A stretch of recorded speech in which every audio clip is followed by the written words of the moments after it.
Which games are must-bets for Week 7 of the 2024 NFL season? What's going on, BLV bettors and gridiron gamblers? It's Mitch here, back with another week of NFL best bets versus the spread. This is the video where I give you my 5 favorite selections versus the spread for every week of the NFL season. If that sounds good, Gronk, spike the like button, and don't forget to subscribe for weekly NFL best bets just like this.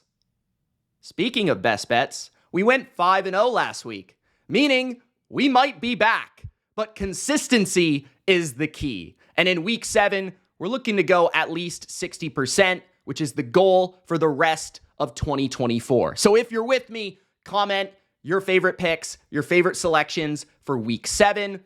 Here are my 5 favorites.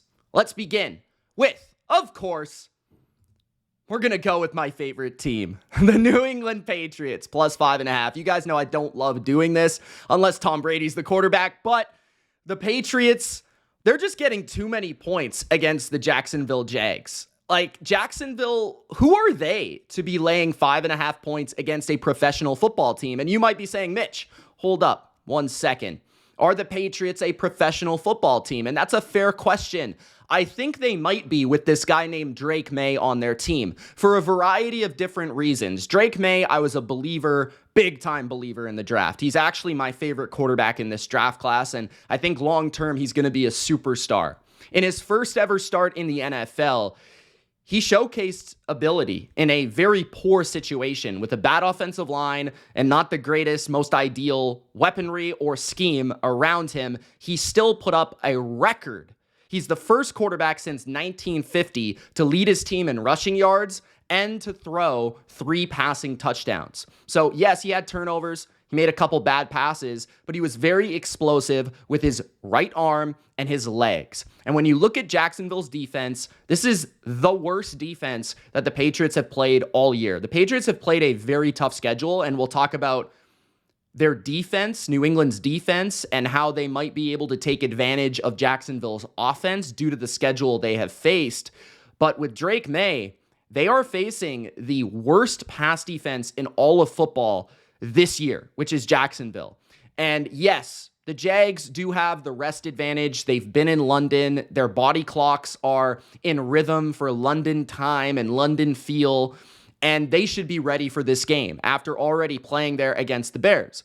But a lot of people gave them that credit against the spread last week that they'd be more prepared than Chicago because they're used to playing in London. It's their home field, right? Like, voodoo.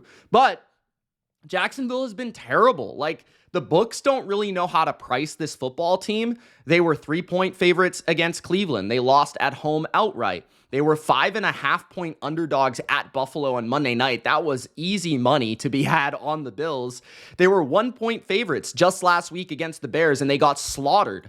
This team is on the edge of destruction. This team is on the edge.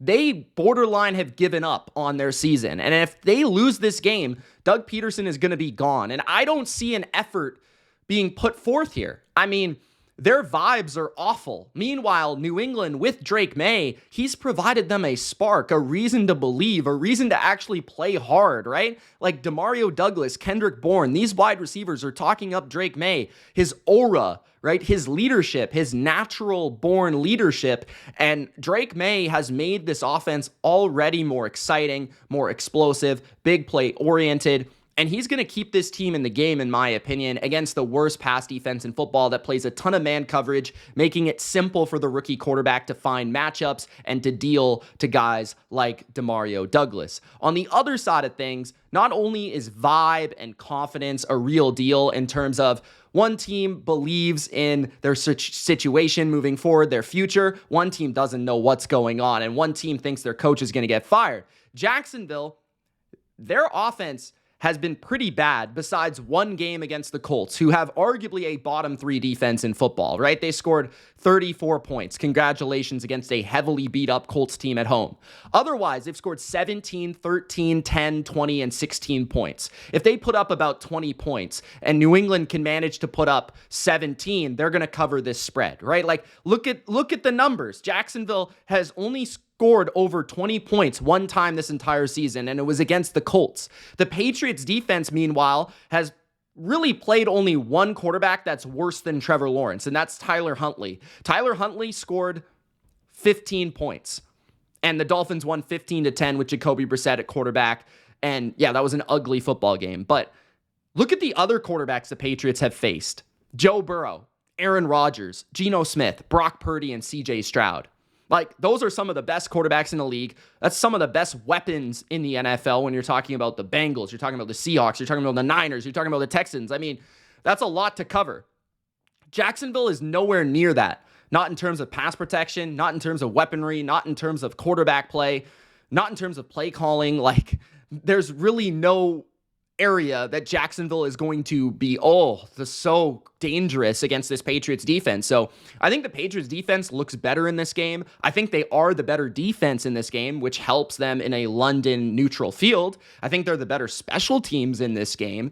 And I think they might have the quarterback that's playing with more confidence in this game and a little bit more of an unknown factor as well due to that young quarterback. So Patriots plus 5.5, it just feels like way too many points. And it's probably accounting for the travel and all those things that Jacksonville has an advantage with, but it still feels like too many points. If you can somehow get this at 6, that's even better, but 5.5 I'll take for a best bet. Our second best bet of week 7 is going to be Monday Night Football. We're skipping ahead to Monday Night Football because this was the first game I inputted into my best bets for this week. It's the first one that I looked at and I was like, I love this. Now, I actually bet this at 4 very early in the week, but at 3.5, anything above 3, I still love Tampa Bay as a home dog on Monday Night Football facing the Ravens. I think that they have a very good matchup with the Ravens, right? Styles make fights, and this to me is a styles make fights type of game. This is a Tampa Bay team that, what do they do well? They have big people on defense that are great against the run. Vita Vea, right? Levante David is great against the run. The Bulls' scheme and defense has always been great against the run. Offensively, they have Mike Evans, Chris Godwin, and Baker Mayfield slicing and dicing defenses through the air. The Ravens, they're a poor pass defense, and they're a great run offense. So Tampa matches up in those two areas exceptionally well. You could make an argument that Baker Mayfield continues to be the most underrated quarterback in all of football, and you could make a pretty strong argument that he might be the most valuable player in the league right now. Chris Godwin is playing his best football I've seen him play in years. Mike Evans is still Mike Evans, and they have a 3-headed running back group that's pretty dangerous as well. Their O-line's playing solid, and there's even the factor of like the hurricane and Tampa Bay and the fans and all that sort of vibe that I feel like could play into this as well on a Monday night where the world is watching. This is a home dog, nobody believes in them type of spot for Tampa Bay, who this is a big spot for them to prove they're a legit contender, because I think people see them as a good team, but not quite in the category of Baltimore. This game doesn't really matter a lot for Baltimore. This game matters quite a bit for Tampa, their fans, the area of Tampa Bay, and I like the matchup. Again, this is the healthiest the Bucs defense has been. You've got Kalijah Kancey in the lineup, Antoine Winfield in the lineup. Look out, because Tampa, McCollum is a legitimate corner who I think has the quickness and the speed to match Zay Flowers on the outside. And I think this will be the toughest matchup that Derrick Henry has faced on the ground in weeks. I think they limit Lamar running the ball because Todd Bowles has always been great in that regard. And I think Baker has a nice day. This is going to come down to the last possession of the game. So I love having 3 in the hook in this matchup. Give me Baker and the boys to maybe even win this one outright. My third best bet of week number 7 is the Miami Dolphins. Miami Dolphins. Can the Miami Dolphins upset the Colts? Now, I love this at 3.5. If you can somehow wait for a 3.5, because there could be a possibility that this gets back to 3.5. But at 3, I would probably still bet this, and I will make it a best bet. Now, what I love about this, matchup things, health-related things, and factors. First of all, Miami is coming off a bye, and Miami is a team that is desperate to win this game. I mean, when you look at it, they're 2-3. They're not out of it. Tua is going to come back. They've made that known, and he could be back as soon as like week 9. So if they're able to win this game, they're sitting at 3-3. Maybe they drop the game next week, right? Who cares? They'd be 3-4. But they're still in the playoff mix if they win one of these next 2 games. Coming off the bye, it makes sense. They're rested. They have their entire offensive line healthy. Teron Armstead is actually currently PFF's number 1 tackle in football. And when he is on the field, he makes a huge difference at left tackle. Tyler Huntley has now had an extra week to prepare and to study this offense alongside Mike McDaniel, who will be facing a very simple defensive scheme that I think Huntley can have success against. This is arguably one of the least talented secondaries in all of football. They're 31st against the run. We saw Miami be able to actually hit some big runs against the Patriots, and their run game did look a little bit better pre-bye week. You give them a little bit more time to get healthy, a little bit more time to study some things and adjust to some things with a very smart offensive coach like Mike McDaniel. Try to find and play into those plays and those different concepts that Tyler Huntley really is exceptional at. And then you're able to play into the matchup of the Colts like to play a lot of cover 3, a lot of cover 1, a lot of single high safety. You're taking on Tyreek Hill and Jalen Waddle, the fastest team in the league, on a dome turf surface. Like, this is a fast track for the Miami Dolphins to be able to create big plays off of play action, to be able to run the ball against a poor run defense. And I think that this could actually be a get back on track game for the Miami offense. On top of that, Miami's defense has been sneaky good this year. They're the much better defense in this game. They've been 5th in yards allowed this year. They're 2nd in time of possession allowed, and they're 1st in plays per drive allowed. Now, some of that has to do with giving up short fields from their offense, but I personally believe this has been a top 10 defense this year, specifically against the pass. So I don't see Anthony Richardson, the 2nd best quarterback on the Colts, being able to have much success or consistency throwing the ball. It's going to be all about Jonathan Taylor running the ball. I think Fangio will have a game plan to slow down Richardson, to slow down Jonathan Taylor, who's coming back from an injury, by the way. And you have Miami, I think, with a huge advantage offensively in terms of coaching and in terms of health. So I just really like the spot for the Dolphins. I like a lot of the factors in the matchup, and I think this is a sneaky underdog to take with the 3 points. Next up, we've got the Los Angeles Rams minus 6.5 versus the Raiders. I usually don't like backing favorites of 6.5, especially when they're 1-4, but the Rams are in a great spot here. They're coming off a bye. Again, another great coach coming off a bye in Sean McVay, a great quarterback in Matthew Stafford, and they're taking on a dead football team in the Las Vegas Raiders, who their owner just said they traded Devontae Adams for Tom Brady, who is an owner. So, I mean, this Raiders team, like, people don't realize how bad this situation has gotten. Like, the Raiders are the worst running football team in the league, so the Rams are not going to have to worry about that. Their offensive line is in shambles. They have multiple injuries to their O-line, and they're constantly rotating in pieces. Aiden O'Connell is playing things extremely conservative because Antonio Pierce is telling him to, and then Antonio Pierce comes on the press conference and says, you should have been more aggressive. I don't know what the approach has been, and Antonio Pierce is a borderline clown at this point. He is nowhere in the league or the same universe or planet as Sean McVay. It's a massive coaching mismatch here, especially with a guy coming off a bye.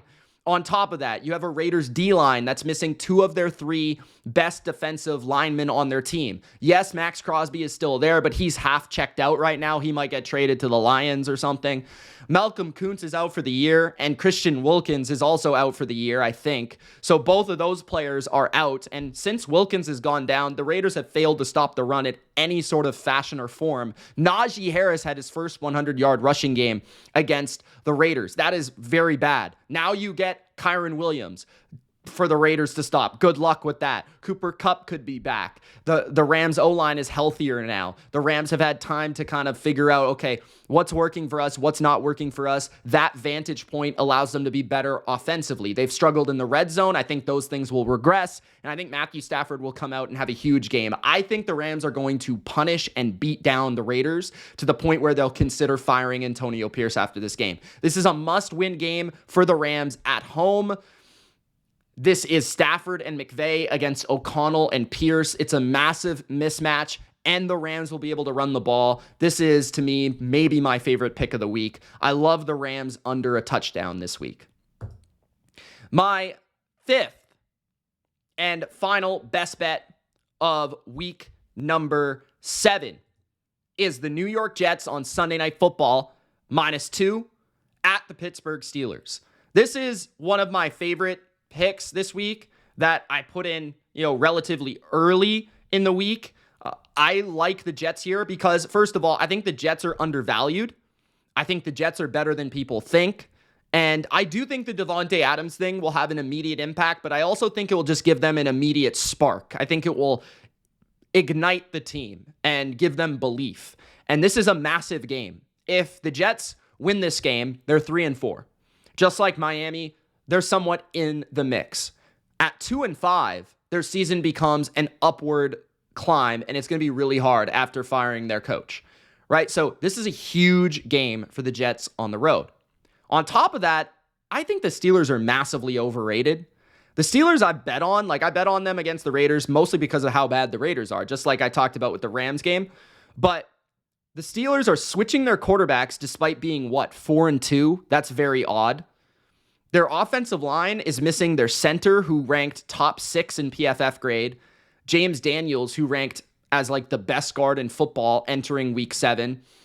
And yeah, their defense is very good, but they're susceptible at corner. The Jets have excellent receivers, Davante Adams, Garrett Wilson, and even Allen Lazard's playing well. Rodgers is very good at deciphering the blitz, at getting the ball out quick, at being able to pick a matchup and go to it, and being able to find his Davante Adams, find his Garrett Wilson one-on-one. And even I think, Rodgers, because he's probably seen this Steeler defense a lot. I mean, even in that Super Bowl way back in the day, he's had a lot of experience facing Mike Tomlin, a lot of experience facing these type of defenses. And I think he'll get the ball out quick. He understands he's facing TJ Watt and Alex Highsmith. I think Rodgers is a good quarterback to have on your side against a great pass rush because he knows to get the ball out, right? Breece Hall will get the ball going on yak plays. I think the Jets have been calling plays very well. I thought they moved the ball against the Bills very well. I think their defense has been a bit underwhelming, but honestly, they're playing the Steeler offense that I don't think will be able to run the ball all that well with 2 interior linemen out. They have 1 receiver, George Pickens, who should be shadowed by Sauce Gardner, and their play calling has been okay, but not great. Russell Wilson is kind of washed. The Jets are the way better team here. They are the way better team on paper. I think they show up big in prime time and they get a huge win. I was actually kind of impressed with them against the Bills. They just barely lost to the Vikings, right? They've lost to good football teams this year. They haven't lost to bad teams outside of really the Broncos in a game that they should have won, and it was in terrible weather. So, yeah, the Jets -2. I think they're about to turn their season around and get things going on primetime against the Steelers. And like I said, I think the Steelers are a bit overrated. So those are my 5 best bets of week number 7. If you enjoyed, Gronk spike the like button and don't forget to subscribe. It's Mitch. We'll see you next week. Good luck in week 7. Peace.